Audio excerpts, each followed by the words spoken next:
J'aimerais qu'on puisse revenir à notre série sur les noms de Jésus, série qu'on a entamée nécessairement en 2018. On a vu quelques noms ou titres du Seigneur Jésus qui nous aident à apprécier qui il est dans notre vie et comment il agit envers nous. La dernière fois, dans notre série, on a considéré le rôle du Sauveur comme le bras de l'Éternel.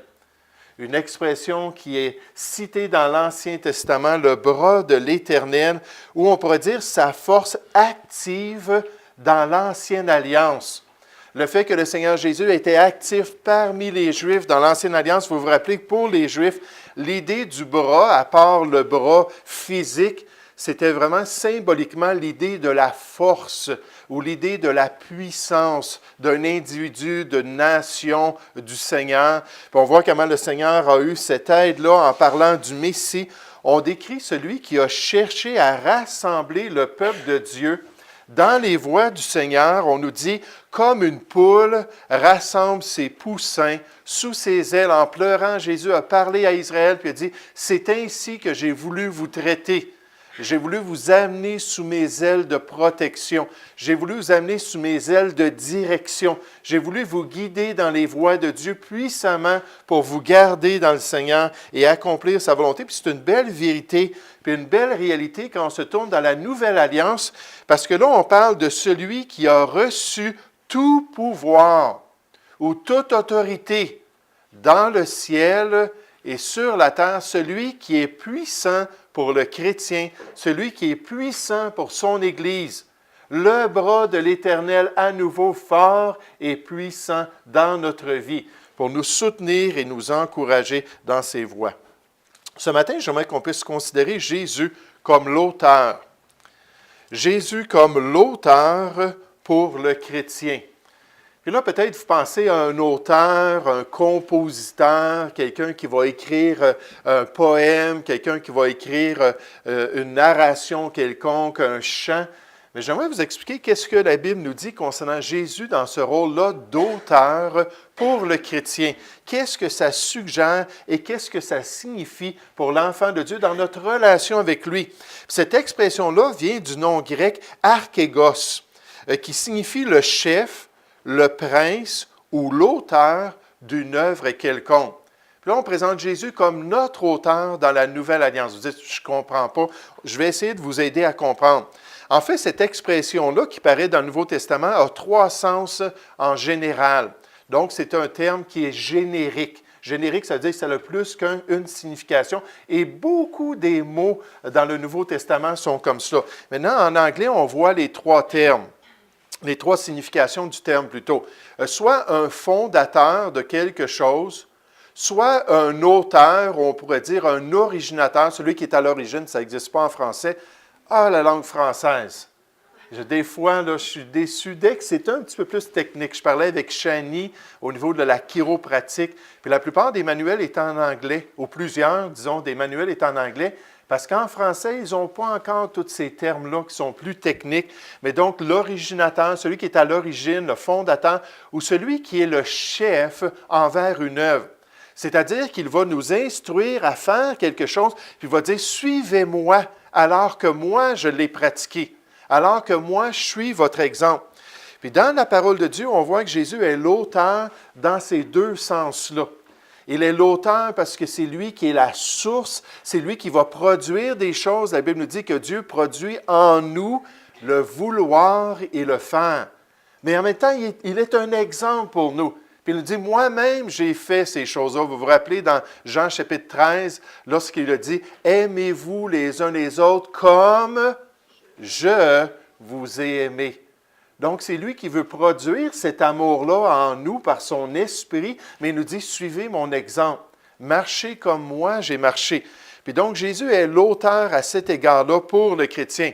Un commentateur nous dit concernant cette expression qui parle de Jésus dans le Nouveau Testament, le mot archégos est traduit prince, auteur, capitaine dans les différentes versions, et il signifie principalement celui qui se place en premier de ligne, si on pourrait dire, dans une action qui pourvoit l'exemple lors de la première occasion d'un geste quelconque. Donc, il est l'auteur d'une action alors qu'il est cet exemple-là pour nous encourager à le faire. Le même auteur nous dit, le mot suggère la combinaison du sens d'un dirigeant dans une action, celui qui nous donne l'exemple, et de la source de laquelle la chose précède. Vous rappelez-vous, dans Jean chapitre 15, Jésus a dit, « Sans moi, vous ne pouvez rien faire. » Donc, il nous montre tout simplement qu'il est là pour produire ces choses-là en nous, l'auteur des bonnes actions puis des bonnes œuvres, puis il nous dit, « Voici, je l'ai déjà fait avant vous. » Un autre auteur nous dit concernant ce mot, en parlant de Jésus, « Il se place devant nous en tant qu'initiateur de notre foi et en tant que le dirigeant dont nous devons suivre l'exemple sans pareil. » Puis on va voir ça dans Hébreux chapitre 12, lorsqu'on dit de garder nos regards sur Jésus. En cela, il se distingue de tous ces exemples de foi dans Hébreux chapitre 11. Lorsqu'on nous parle de la foi d'Abraham, lorsqu'on nous parle de la foi de Moïse, lorsqu'on nous parle de la foi de tous ces héros de la foi-là, ils sont là comme des exemples, mais il y a une chose qu'ils ne peuvent pas faire, c'est être l'auteur de notre foi à l'intérieur de notre cœur. Ils ne peuvent pas, Abraham ne peut pas venir dans notre cœur et venir nous donner de la foi. Moïse ne peut pas faire ces choses-là. Ils sont seulement des exemples, mais Jésus va au-delà de l'exemple. Puis lui, il est là pour produire ces désirs-là. Un autre auteur nous dit, le mot auteur ou archégone signifie spécifiquement la source ou la cause de quoi que ce soit, ou celui qui se place au commencement dans notre vie pour produire ces choses-là. Puis dans le Nouveau Testament, on nous parle de Jésus comme étant notre auteur et on décrit cela dans deux sens principaux. Puis dans les deux sens que le mot sont utilisés, et Jésus a ce rôle-là dans notre vie. Non seulement il est la source spirituelle pour notre vie, mais deuxièmement, il est l'exemple aussi pour notre vie. Il cherche à nous montrer la voie, il cherche à nous montrer comment on devrait vivre pour accomplir la volonté de Dieu. Donc, j'aimerais voir ça avec vous ce matin. Premièrement, la source. Jésus est la source. Jésus est la cause. Jésus est celui qui vient, il est à l'origine des œuvres du croyant, à l'origine de sa piété, à l'origine de ses désirs. Puis dans ce sens-là, Jésus est l'auteur du salut. Il est l'auteur du salut du croyant et tout débute avec le salut. Si vous ne pouvez pas dire ce matin, puis écoutez-moi attentivement en 2019, on débute l'année avec cette pensée. Si vous ne pouvez pas dire ce matin que vous êtes sauvés, que vous avez une nouvelle vie et un nouveau cœur en Jésus-Christ, ne vous attendez pas à vivre la vie chrétienne. Le salut est présenté dans 1 Corinthiens 3 comme le fondement des œuvres justes de l'enfant de Dieu. Puis ça prend absolument le salut. Tout débute avec le salut. Puis combien de personnes vont dans des églises chrétiennes parce qu'ils sont pieux? Ils sont des cornets, ils sont des personnes qui désirent plaire à Dieu puis suivre la parole de Dieu et ils n'ont pas expérimenté la nouvelle vie en Jésus-Christ. Ils n'ont pas expérimenté son salut. On ne peut pas accomplir ça sans le salut. Dans Actes chapitre 3, en parlant au peuple juif, Paul a dit, « Vous avez renié le saint et le juste, et vous avez demandé qu'on vous accordât la grâce d'un meurtrier, Barsabas.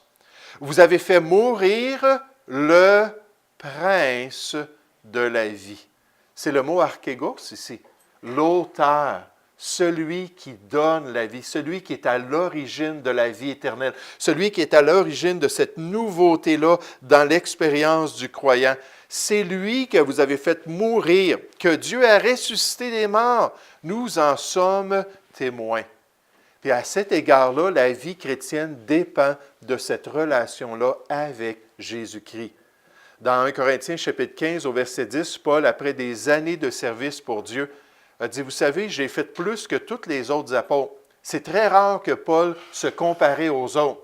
Pourquoi? Parce qu'il disait, c'est insensé de le faire, mais des fois, les Corinthiens le poussaient à agir comme un insensé. Puis il dit, à cause de cela, il dit, je veux vous dire que j'ai été même meilleur dans mon service que les 12 autres apôtres. Mais il dit, toutefois, ce n'est pas moi qui a fait toutes ces choses-là.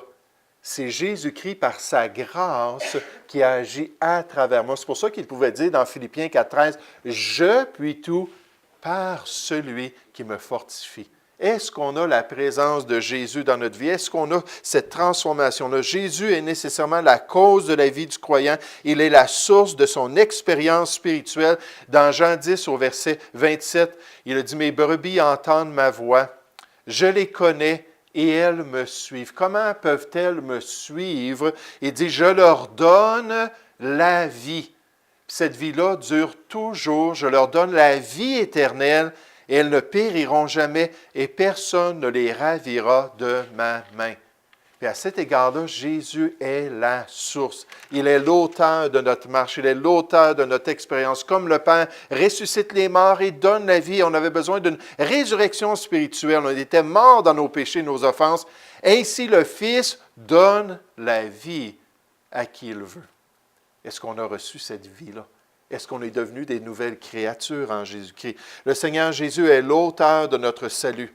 Le Seigneur Jésus est la source de notre nouveauté de vie dans les voies de Dieu. Et c'est pour ça que Paul a pu dire catégoriquement, si quelqu'un est en Jésus-Christ, en lui, ça prend Jésus-Christ. Il est une nouvelle créature. Les choses anciennes sont passées, voici toutes choses sont devenues nouvelles. Pierre dit, il n'y a de salut en aucun autre, mais il y a de salut en quelqu'un. Celui qui est notre salut, c'est Jésus-Christ. Donc, il n'y a de salut en aucun autre, car il n'y a sous le ciel aucun autre nom qui a été donné parmi les hommes par lequel nous devions être sauvés. Jésus est l'auteur de notre vie spirituelle. Jésus est l'auteur de notre cœur pour Dieu. Il est l'auteur de notre piété. Mais dans ce sens, toute notre expérience spirituelle dépend de cette nouvelle vie-là qu'il donne aux croyants.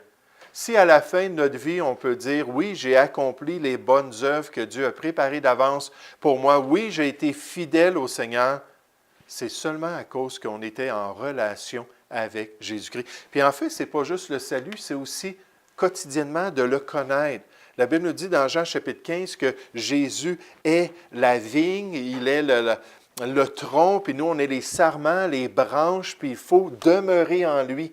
C'est sa vie qui produit ce changement-là. Si on n'a pas de relation avec lui, on est comme des morts, on est comme les gens du monde. Il faut demeurer en lui pour avoir cette expérience-là, pour pouvoir marcher avec lui, pour pouvoir porter du fruit.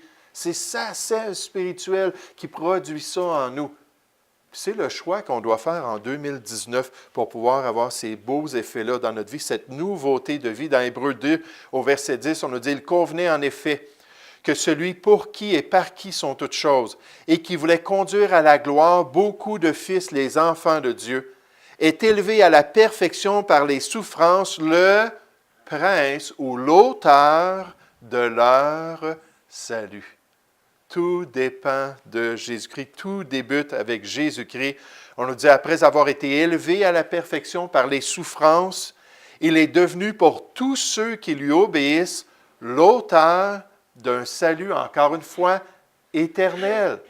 Quelqu'un me parlait cette semaine de la sécurité du croyant. Il me dit, il y a des chrétiens qui m'ont contacté. Ce n'est pas quelqu'un de notre assemblée, c'est une église qui n'ont pas de pasteur. Puis il y a différents membres avec lesquels je vais parler occasionnellement. Puis il m'a appelé et il disait, hey, la perte du salut, c'est-tu dans la Bible ça? Puis là, on a regardé différents passages difficiles pour les éclairer avec des déclarations claires de la parole de Dieu. J'ai dit, non, c'est garanti, le salut est en Jésus-Christ, mais il est en Jésus-Christ. Pas d'autre sauveur que Jésus. Pas de salut si le sien est rejeté. Aucun autre nom au pouvoir pour sauver de la destruction, sauf s'il est accepté. Pourquoi alors les hommes devraient-ils invoquer la Vierge ou les saints, plutôt que de se tourner vers le Seigneur Jésus-Christ? Un autre auteur nous dit une affirmation positive, qu'il n'y a pas de salut que par Christ, et que sans lui et sans son œuvre, nécessairement sur la croix du Calvaire, il n'y a aucune possibilité de salut, ni pour le juif, ni pour le gentil. Les deux personnes de l'Ancien Testament ont un seul et même Sauveur en commun. Puis si ça ne commence pas par le fondement pour notre vie chrétienne, il n'y en a pas vraiment de vie chrétienne puis il y a juste la damnation qui nous attend. C'est ce que la Bible nous dit. Car si nous péchons volontairement après avoir reçu la connaissance de la vérité, pas après avoir reçu le salut, c'est un des passages qui est utilisé pour dire, on parle de chrétiens ici qui sont perdus parce qu'ils se sont détournés de la Bible. Non, on ne les appelle pas des chrétiens. Dans Hébreux 6, dans Hébreux 10, on ne les appelle même pas des chrétiens, mais des gens qui ont entendu, des gens qui ont connu, des gens qui ont expérimenté la puissance de la guérison et du ministère du Seigneur Jésus. Ils ont goûté à la puissance de Dieu grâce à toutes ces choses-là. C'est le contexte de l'Épître aux Hébreux. On nous dit, car si nous péchons volontairement après avoir reçu la connaissance de la vérité, il ne reste plus de sacrifice pour les péchés. Puis là, c'est l'idée qu'on se détourne de Jésus. On a appris que c'est lui le Sauveur. C'est lui le moyen pour être réconcilié. Il n'y en a pas d'autre intermédiaire. Il n'y en a pas d'autre médiateur. Puis on dit, non, ça ne m'intéresse pas, Jésus. Je suis désolé, il n'y a rien d'autre que tu peux faire. Il n'y en a pas d'autre moyen de salut. Mais une attente terrible du jugement. Et l'ardeur d'un feu, dans les deux testaments, le feu, c'est un symbole de la colère de Dieu. L'ardeur d'un feu qui dévorera les rebelles. On continue. Celui qui a violé la loi de Moïse, on parle à des Juifs ici, ils connaissaient l'Ancien Testament, meurt sans miséricorde sur la déposition de 2 ou 3 témoins. Si quelqu'un tue quelqu'un sous la loi juive, il devait être exécuté. De quel pire châtiment pensez-vous que sera jugé digne celui qui aura foulé aux pieds le Fils de Dieu? Là, on parle de quelqu'un qui ne veut pas de ce fondement-là, il ne veut pas de Jésus comme son sauveur. Puis l'expression est très forte. Pour les gens dans la langue grecque, l'idée de fouler aux pieds comme ça, c'était catégorique. C'est une décision à vie. Ça ne m'intéresse pas. J'en veux pas de ton sauveur. Ça ne m'intéresse pas, ce salut-là qui vient de la Bible. Mais celui qui aura foulé aux pieds le Fils de Dieu, qui aura tenu pour profane le sang de l'Alliance, la nouvelle Alliance, par lequel il a été sanctifié, et qui aura outragé l'Esprit de la grâce, la Bible nous dit, c'est seulement la damnation. Et au verset 31, c'est une chose terrible de tomber entre les mains de Dieu. Si on a rejeté le Fils de Dieu, si on a rejeté le salut qu'il a offert. Un auteur nous dit, aura foulé aux pieds le Fils de Dieu, c'est-à-dire qu'il aura traité avec le plus grand mépris et blasphème. C'était quelque chose, un rejet qui était fort, qui était catégorique, qui était final dans la vie d'une personne. Je ne veux pas de ce sauveur. Hébreux 2.3 dit à ces mêmes Juifs-là, « Comment échapperez-vous en négligeant un si grand salut? » Il n'y a rien à faire pour vous autres. Vous êtes damnés pour toujours. Donc, Jésus est l'auteur alors qu'il est la source de notre salut, alors qu'il est la source de notre vie éternelle, alors qu'il est la source de notre piété et de nos bonnes œuvres. Il est là, puis il agit à travers nous. Puis il veut se manifester dans notre vie. Mais il y a un autre aspect de ce mot-là qui est très clair dans le choix que le Saint-Esprit a fait, qui nous parle, oui, de cette source-là, mais qui nous parle aussi de quelqu'un qui est là pour être un leader devant nous, pour être un chef, pour être un exemple, pour nous guider dans les voies de Dieu, être le modèle de celui qui marche avec Dieu. Puis Jésus est notre chef, il est le leader dans notre course chrétienne, dans notre marche avec Dieu. Ça, on voit ça dans Hébreux chapitre 12. On nous dit, nous donc aussi, puisque nous sommes environnés d'une si grande nuée de témoins, tous les témoins de Hébreux chapitre 11, les témoins des chrétiens qui étaient avant nous, on nous dit, rejetons tout fardeau et le péché qui nous enveloppe si facilement, et courons avec persévérance dans la carrière qui nous est ouverte, ayant les regards sur Jésus. Puis là, on a encore ce mot-là ici. Puis en passant, ce n'est pas un verbe dans le grec. Là, ils ont essayé de trouver une manière d'exprimer comment Jésus va venir pour permettre qu'on ait la foi, puis permettre qu'on marche comme lui. Puis ils ont dit, qui suscite la foi et l'amène à la perfection. Il va la développer tout au long de notre marche chrétienne. En échange de la joie qui lui était réservée, il a souffert la croix, méprisé l'ignominie, et s'est assis à la droite du trône de Dieu. Puis Jésus est notre modèle dans notre marche chrétienne. Il est notre modèle en tant qu'athlète pour le Seigneur. Il est notre modèle dans la course et on nous dit dans le même passage, considérez en effet celui qui a supporté contre sa personne une telle opposition de la part des pécheurs. On lui a craché dans le visage, on lui a donné des coups de poing, on a arraché sa barbe, on l'a flagellé, on l'a cloué sur une croix, on a dit « Crucifie, crucifie-le ». Il dit « Afin que vous ne vous lanciez point l'âme découragée ». Jésus a dit « S'ils m'ont traité ainsi, vous êtes mes serviteurs, vous n'êtes pas plus grands que moi. Vous pouvez vous attendre, vous aussi, à subir ces choses-là. » Dans 1 Pierre, chapitre 2, alors qu'on pense à Jésus comme étant notre modèle dans les souffrances, on nous dit d'être prêt à souffrir en faisant ce qui est bien, ce qui est juste aux yeux de Dieu. Puis on nous dit, et c'est à cela que vous avez été appelés, parce que Christ aussi a souffert pour vous, vous laissant un exemple afin que vous suiviez ses traces. Il veut produire cette hardiesse-là, il veut produire cette détermination-là et nous dire, regardez, moi j'ai été devant vous et j'ai déjà fait ces choses-là. Soyez prêts à me suivre dans la souffrance, soyez prêts à me suivre dans la vérité en faisant ce qui est bien. Un auteur nous dit concernant cet exemple dans Hébreux 12 au verset 2, Christ est appelé l'auteur et le consommateur de la foi. Il est représenté comme celui qui a la préséance dans la foi et est donc le parfait exemple. Dans les jours de sa chair, Christ a emprunté le chemin de la foi et en tant que parfait, celui qui est parfait, l'a mené à son terme parfait en sa propre personne. Il est resté fidèle jusqu'à ce qu'il dise « Tout est accompli et Père, je remets mon esprit entre tes mains. » Puis là, il avait tout complété. Il a marché par la foi. Certainement pas par la vue. Les gens autour de lui, ses disciples qui l'avaient abandonné, qui se tenaient au loin, qui ne voulaient pas le défendre, puis les personnes autour de lui qui riaient de lui, « Descends de la croix si tu es le Fils de Dieu. Si Dieu t'aime, puis il est ton Père, montre-nous qui tu es. » J'aimerais vous dire, ça prenait la foi, puis une grande foi, pour rester attaché à son Dieu et faire ce qui est bien, l'a mené à son terme parfait en sa propre personne. Ainsi, il est le leader de tous ceux qui empruntent ce chemin de foi. Un dernier auteur nous dit, ayant les regards sur Jésus. L'apôtre nous exhorte à regarder davantage vers le Sauveur. Les gens autour de nous vont nous désappointer. Nous devons regarder à sa vie sainte, à sa patience, à sa persévérance dans les épreuves, à ce qu'il a enduré afin d'obtenir la couronne, et à son succès final et son triomphe. Donc Jésus est l'auteur pour le chrétien. C'est lui qui nous a donné le salut.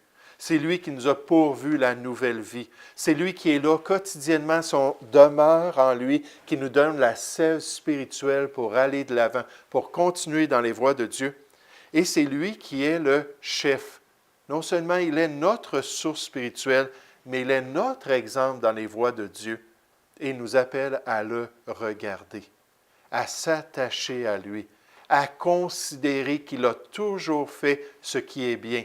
Dans 1 Pierre 2, on nous dit « Celui qui n'avait point de péché et dans la bouche duquel ne se trouvait point de fraude et qui a accompli toute la volonté de Dieu. » Il est notre modèle à suivre. Il est le chef qu'on devrait imiter dans notre vie. Donc, la semaine prochaine, on revient sur les noms de Jésus. Merci, Seigneur, pour la vie éternelle que tu m'as donnée. Merci, Seigneur, pour cet exemple merveilleux que tu mets devant moi. Et j'espère que la semaine prochaine, on va voir ces exemples-là encore, ces vérités-là que le Nouveau Testament nous révèle sur Jésus. Et ça va juste nous pousser à nous approcher de lui et à demeurer encore plus en lui.